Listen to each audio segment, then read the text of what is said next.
And so about 15 years ago, I was a pretty unhappy, miserable dude.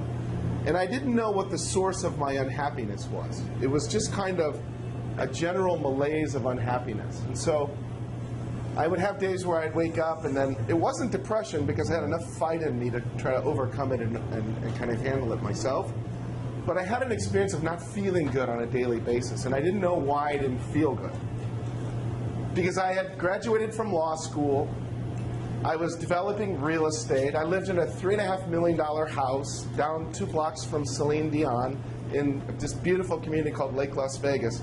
But what people didn't know on the outside was going on for me is I was like just 2 bad moves from completely unraveling every day, right?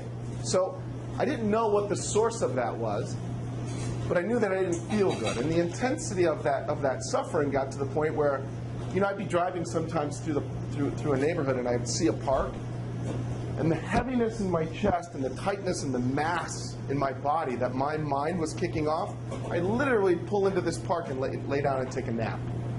That's how immense it was. And what I used to say, you know, I started looking for people that could give me some guidance and give me some help. What I used to say was like, I feel like Superman, somebody keeps stashing some kryptonite on me somewhere, right? That's kind of what my experience of myself was.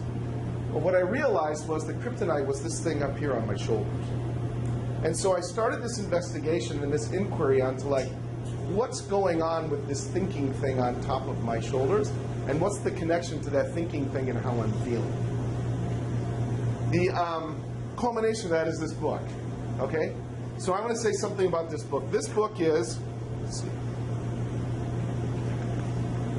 40 pages long, and if you look at the text looks really, really big, right? It's written like that on purpose.